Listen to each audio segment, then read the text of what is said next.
কেমন আছো সবাই? আমার এই নতুন ভিডিওতে সবাইকে স্বাগত জানাই।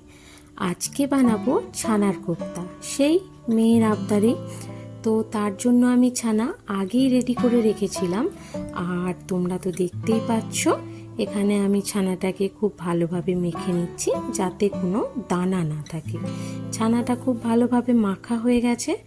এরপর আমি এর মধ্যে দিয়ে দেব 1 চামচ আদা বাটা, একটু নুন, একটু চিনি আর একটু লঙ্কার গুঁড়ো, আর তার সাথে দিয়ে দেব 2 চামচ রোল ময়দা। ময়দা দেবার কারণ হচ্ছে যাতে ছানার বাইন্ডিংটা ভালো হয়, তেলে দেবা মাত্রই যাতে ছেড়ে না যায়। সব কিছু খুব ভালোভাবে মাখিয়ে দেখো এখানে একটা ডো তৈরি করে নিয়েছি।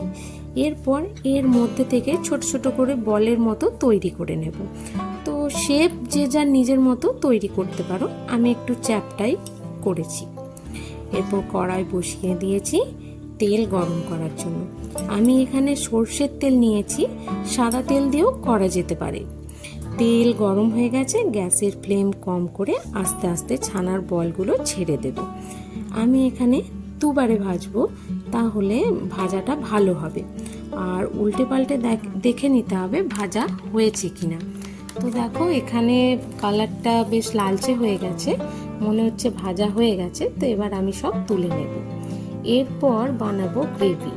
তো তার জন্য আমি প্রথমেই তেলের মধ্যে গোটা গরম মশলা দেব, আর আদা বেটে রেখেছিলাম সেটা দিয়ে দেব, একটু নাড়াচাড়া করে। এরপর দিয়ে দেব টমেটোর পেস্ট।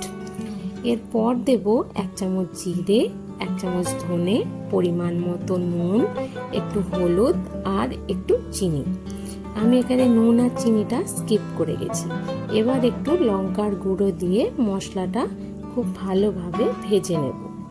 মেয়ে আমার ছানা খায় না, কিন্তু পনির, ছানার কোপ্তা এগুলোর ভীষণ পছন্দের। কিন্তু শুধু ছানা দিলে ওকে খেয়ে দেখা তো দূরের কথা, তাকিয়েও দেখবে না। তো এখানে দেখো মশলাটা আমার খুব ভালোভাবে ভাজা হয়ে গেছে। এরপর কাজু আর চারমগজের পেস্টটা দিয়ে আর একটু ভালোভাবে মশলাটা ভেজে নেব। তো তারপর দেখো এখানে চারমগজ আর কাজু বাটার যে জলটা ছিল সেটাও দিয়ে দিলাম, আর মশলাটাকে আর একটু কিছুক্ষণ ভেজে নেব। তারপর জল দিয়ে ফুটতে দেব।